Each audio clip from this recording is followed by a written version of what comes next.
பொதுவாக இந்த HDMI அப்படின்னா என்னென்னு பொதுவாக எல்லார்ட்டையும் கேட்டோம் அப்படின்னா அதான் இந்த டிவியில் சவுண்ட் பாரில் செட்டப் பாக்ஸில் இதெல்லாம் கனெக்ட் பண்ணுவோமே அதுதான் HDMI அப்படின்வாங்க. பட் இதுவே HDMI ARC இல்லைனா eARC அப்படின்னா என்னென்னு கேட்டோம் அப்படின்னா அதுவும் இது மாதிரி தான்ப்பா டிவியில் கனெக்ட் பண்ணுறதுக்கு தான் நம்ம யூஸ் பண்ணுவோம் அப்படின்வாங்க. உண்மையாக சொல்லப்போனால் அதுவும் ஒரு ரீசன் தான். இருந்தாலும் ஸ்பெசிஃபிக்காக அதில் ARC இல்லைனா eARCன்னு மென்ஷன் பண்ணியிருக்கிறதுக்கு ஒரு சில ரீசன் இருக்குது. ஸோ அதை தான் நீங்கள் இந்த வீடியோவில் தெரிஞ்சுக்க போகிறீங்க. So without any further ado, let's get started. So first இந்த HDMI அப்படின்னா என்ன? HDMI stands for High Definition Multimedia Interface. And இது ஃபர்ஸ்ட் 2002 தான் லான்ச் பண்ணாங்க. இது 2 years கழிச்சு, அதாவது 2004 தான் நம்மளோட கன்சூமர் ப்ராடக்ட்ஸ் எல்லாத்துக்கும் வர ஆரம்பிச்சது, நம்ம யூஸ் பண்ண ஆரம்பித்தோம். ஸோ இந்த HDMI நம்ம எதுக்காக யூஸ் பண்ணுறோம் அப்படின்னு கேட்டால் நம்மளோட டிவி இல்லைனா மானிட்டர் கூட நம்மளோட மல்டிமீடியா டிவைஸ் எல்லாத்தையும் கனெக்ட் பண்ணுறதுக்காக தான் இதை யூஸ் பண்ணுறோம். இதில் இந்த மல்டிமீடியா டிவைஸ்ன்றது வேறு ஒன்றும் கிடையாது. நம்மளோட setup box, blu ray player, PC, laptop and game console இந்த மாதிரி ஒரு சில மீடியா டிவைஸ் எல்லாம் சொல்லலாம். சரி, நம்ம எதுக்காக HDMI யூஸ் பண்ணணும்? HDMIக்கு முன்னாடி தான் நிறைய கனெக்டர்ஸ் இருந்துச்சு. Like composite video, component video, squared, VGA இதெல்லாம் நம்ம யூஸ் பண்ணலாமே அப்படின்னு கேட்டால் இது எல்லாமே அனலாக் சிக்னல்ஸை தான் டிரான்ஸ்மிட் பண்ணும். ஸோ இந்த மாதிரி அனலாக் சிக்னல் யூஸ் பண்ணுறதுனால ஒரு சில பிரச்சனை வரும். அதாவது இதில் டிஸ்டார்ஷன் வரும், சிக்னல் லாஸ் இருக்கும், சிக்னல் லீக் இருக்கும், சிக்னலில் இன்டர்ஃபியரன்ஸ் இருக்கும், இந்த மாதிரி நிறைய பிரச்சனை இருக்குது. அண்ட் அது மட்டும் இல்லாமல் இந்த கம்பாசிட் வீடியோ எடுத்துக்கிட்டோம் அப்படின்னா அதாவது நம்மளோட DVD பிளேயர்லேருந்து டிவிக்கு ஒரு எல்லோ கேபிளை நம்ம கனெக்ட் பண்ணுவோம்ல, அதில் 480i ரெசல்யூஷன் தான் இருக்கும். அதாவது இன்டர்லேஸ்ட் ஸ்கேனிங் மெத்தடில் தான் ஒர்க் ஆகும், ப்ரோக்ரெசிவ் ஸ்கேனிங் மெத்தடில் ஒர்க் ஆகாது. இந்த இன்டர்லேஸ்ட் அண்ட் ப்ரோக்ரெசிவ் அப்படின்னா என்னன்னு தெரியலனா விட்டுருங்க. நான் முடிஞ்சால் நான் ஒரு ஷார்ட்ஸில் அப்புறமா நான் உங்களுக்கு சொல்ல ட்ரை பண்ணுறேன். ஸோ அனலாக் கனெக்டர்ஸில் இந்த மாதிரி பிரச்சனைலாம் இருக்கிறதுனால ஒரு HD கான்டென்ட்டை இந்த பிரச்சனையும் இல்லாமல் ப்ரோக்ரெசிவ் ஸ்கேனிங் மெத்தட்லேயே நம்ம வந்து டிரான்ஸ்மிட் பண்ணுங்கிறதுக்காக தான் இந்த HDMI கனெக்டர்ஸை கண்டுபிடிச்சாங்க.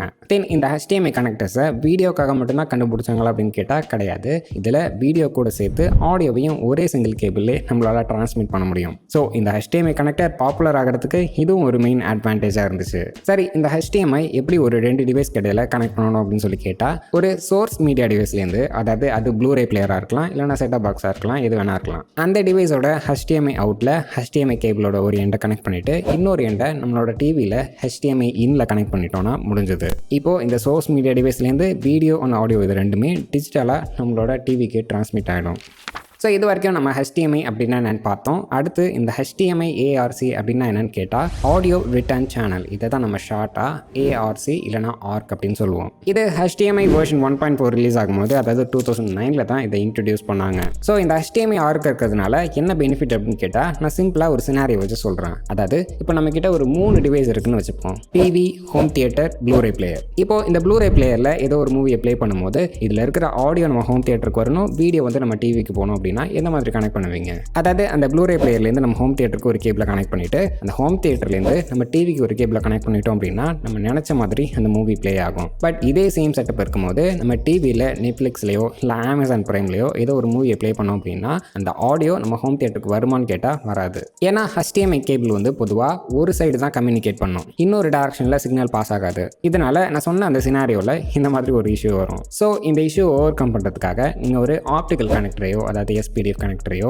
இல்லைனா ஒரு கோஆக்சியல் கனெக்டரையோ நீங்கள் யூஸ் பண்ணுவீங்க. அண்ட் அதை தான் பண்ணியே ஆகணும். பட் இந்த HDMI 1.4 வந்ததுக்கப்புறம், அதாவது HDMI ARC வந்ததுக்கப்புறம் நமக்கு இந்த இஷ்யூ கிடையாது. ஏன்னா இந்த HDMI ARC அப்படின்னாலே ஆடியோ ரிட்டர்ன் சேனல் அப்படின்னு தான் அர்த்தம். ஸோ வீடியோ அண்ட் ஆடியோ இது ரெண்டும் ஒரு டைரக்ஷனில் கம்யூனிகேட் ஆகும் அண்ட் ஆடியோ மட்டும் இன்னொரு டைரக்ஷன்லையும் கம்யூனிகேட் ஆகும். ஸோ இதனால் அந்த சினாரியோவில் எக்ஸ்ட்ரா ஒரு கேபிள் ஒன்று ஆட் பண்ணோம்ல, அதை ஆட் பண்ண வேண்டிய அவசியமே இல்லை. அண்ட் அது மட்டும் இல்லாமல் இந்த HDMI ARCல நம்மளால் 4K வீடியோவை டிரான்ஸ்மிட் பண்ண முடியும். அண்ட் அது கூடவே அப்ராக்சிமேட்டாக 1 Mbps வரைக்கும் இதில் ஆடியோ பேண்ட்வித் இருக்கிறதுனால நம்மளால் இதில் கம்ப்ரஸ்டு 5.1 ஆடியோவை டிரான்ஸ்மிட் பண்ண முடியும். அதாவது டோல்பி டிஜிட்டல் ப்ளஸ் அண்ட் டிடிஎஸோட ஒரு சில கம்ப்ரஸ்டு கோடக்ஸ்லாம். அண்ட் இதெல்லாம் தவிர்த்து HDMI ARCல HDMI CECன்னு ஒரு விஷயம் இருக்குது. அதாவது கன்சியூமர் எலக்ட்ரானிக்ஸ் கண்ட்ரோல் அப்படின்னு அதுக்கு அர்த்தம். இது என்ன பண்ணும் அப்படின்னா உங்கள் டிவி கூட ஒரு சில டிவைஸை கனெக்ட் பண்ணியிருப்பீங்களா, அதாவது AV ரிசீவர், சவுண்ட் பார் இல்லைனா ஏதோ ஒரு ப்ளூரே பிளேயர் இதெல்லாம் இருக்கும்ல, இதெல்லாம் உங்களோட டிவி ரிமோட்லேயே ஸ்விட்ச் ஆன் பண்ணிக்கலாம் இல்லைனா வால்யூம் கண்ட்ரோல் பண்ணிக்கலாம். இந்த மாதிரி ஒரு சில விஷயம் பண்ணிக்கலாம். பட் இந்த ஃபீச்சரை நீங்கள் யூஸ் பண்ணுறதுக்கு ஒரு சில டிவியில் நீங்கள் மேனுவலாக இதை எனேபிள் பண்ணுற மாதிரி இருக்கும். சரி, இப்போ இந்த HDMI ARCன்றது ஓகே. அது என்ன HDMI eARC, அதாவது என்ஹான்ஸ்ட் ஆடியோ ரிட்டர்ன் சேனல் அப்படின்றது தான் நம்ம ஷார்ட்டாக eARC இல்லைனா eARC அப்படின்னு சொல்லுவோம். இது HDMI 2.1 ரிலீஸ் ஆகும்போது தான், அதாவது 2019 தான் இதை இன்ட்ரடியூஸ் பண்ணுறாங்க. இந்த HDMI eARCல என்ன ஸ்பெஷல் அப்படின்னு கேட்டால் இதோட பேர்லேயே இருக்குது, அதாவது என்ஹான்ஸ்ட் ஆர்க். தட் மீன்ஸ் இதோட பேண்ட்வித்தை இம்ப்ரூவ் பண்ணியிருக்காங்க. எஸ்பெஷலி இதோட ஆடியோ பேண்ட்வித் வந்து முன்ன விட நல்லாவே இம்ப்ரூவ் ஆயிருக்கு. அதாவது கிட்டத்தட்ட 37 Mbps வரைக்கும். இந்த பேண்ட்வித்னா என்னன்னு ஒரு சில பேருக்கு தெரியாது. இதை நான் வேறு அடிக்கடி வேறு யூஸ் பண்ணிட்டு இருக்கேன்ல. ஸோ ஒரு சின்ன எக்ஸாம்பிளில் உங்களுக்கு புரிய வைக்க ட்ரை பண்ணுறேன். இப்போது எல்லார் வீட்லேயும் மோட்டார் பம்ப் இருக்கும். அதோட அவுட்லெட் பைப் வந்து 1/2 இன்ச்சு, 3/4 இன்ச்சு, 1 இன்ச்சுன்னு சொல்லிட்டு இடத்துக்கு தகுந்த மாதிரி வச்சுருப்பாங்க. பட் இதுவே வயல்லலாம் போர் பம்ப் வச்சுருப்பாங்க. போர் பம்புன்னு தானே சொல்லுவாங்க. சரி, ஏதோ ஒன்று இருந்துட்டு போகுது. ஸோ அந்த போர் பம்போட அவுட்லெட் பைப் வந்து 4 இன்ச்சு, 6 இன்ச்சு இந்த மாதிரி இருக்கும். இப்போது நம்ம வீட்டில் இருக்கிற அந்த 1 இன்ச் பைப்பில் மூவ் ஆகிற தண்ணியோட அளவுக்கும் அந்த 4 இன்ச் பைப்பில் மூவ் ஆகிற தண்ணியோட அளவுக்கும் நிறைய வித்தியாசம் இருக்கும். ஏன் அப்படின்னா அந்த பைப்போட சைஸ் வந்து பெருசாகிறதுனால. ஸோ அதே மாதிரி இந்த HDMIயோட பைப்போட சைஸை பெருசாகிறதுனால, அதாவது பேண்ட்வித்தை இம்ப்ரூவ் பண்ணுறதுனால நம்மளால் நிறைய டேட்டாஸை மூவ் பண்ணிக்க முடியும். இப்போது இந்த HDMI eARCோட பேண்ட்வித்தை இம்ப்ரூவ் பண்ணதுனால என்ன யூஸ் அப்படின்னு கேட்டிங்கன்னா, இதால் uncompressed 5.1, 7.1 Dolby True HD Atmos and DTSோட HD master ஆடியோவை சப்போர்ட் பண்ண முடியும். அண்ட் இதையெல்லாம் தவிர்த்து HDMIல பொதுவாக லிப்சிங் பிரச்சனை இருக்கும். ஸோ இந்த eARCல லிப்சிங் இம்ப்ரூவ் பண்ணுற மாதிரியான ஃபீச்சர் ஆட் பண்ணியிருக்காங்க. ஸோ அது மட்டும் இல்லாமல் கேமர்ஸ்க்கு வந்து லேட்டன்சின்றது ரொம்ப முக்கியம். அதனால இதில் லேட்டன்சி ரொம்ப கம்மி பண்ணியிருக்காங்க.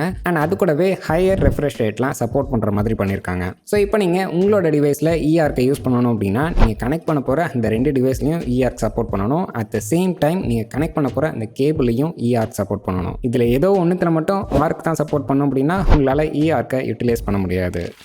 ஸோ இப்போ உங்களுக்கு HDMIனா என்ன, HDMI ARC அண்ட் eARC அப்படின்னா என்ன, இது ரெண்டுத்துக்கும் இடையில உள்ள வித்தியாசம் என்ன அப்படின்னு சொல்லிட்டு உங்களுக்கு புரியுற மாதிரி சொல்லியிருப்பேன்னு நினைக்கிறேன். சப்போஸ் உங்களுக்கு இது புரியல அப்படின்னா இந்த வீடியோவை மறுபடியும் ஒரு வாட்டி பார்த்துருங்க. ஏன்னா இதுக்காக இன்னொரு வீடியோ பண்ண முடியுமாலாம் எனக்கு தெரியல. ஸோ அதே மாதிரி நீங்கள் சின்ன சின்ன விஷயத்தை பற்றிலாம் நீங்கள் தெரிஞ்சுக்கணும் அப்படின்னு நினச்சிங்கன்னா நீங்கள் கமெண்ட்டில் கண்டிப்பாக கேளுங்க. ஏன்னா பேசிக்கான ஒரு சில விஷயத்துக்குலாம் பெருசாக யாரும் வீடியோ பண்ணுற மாதிரி தெரியல. இதை நான் பர்சனலாக ஃபீல் பண்ணுது. ஸோ உங்களுக்கு தெரிஞ்சுக்கணுன்ற இன்ட்ரெஸ்ட் இருந்துச்சு அப்படின்னா நீங்கள் தாராளமாக கமெண்ட்டில் கேளுங்க. நான் வீடியோ போகிறதுக்கு முயற்சி பண்ணுறேன். ஸோ அவ்வளோதான், இந்த வீடியோவை இதோட முடிச்சுக்கிறேன். இதே மாதிரி இன்னொரு இன்ட்ரெஸ்டிங்கான வீடியோவோட, நிஜமாவே ஒரு இன்ட்ரெஸ்டிங்கான வீடியோ ஒன்று பண்ணி வச்சிருக்கேன். அந்த வீடியோவோட உங்களை வந்து மீட் பண்ணுறேன். Good bye for now.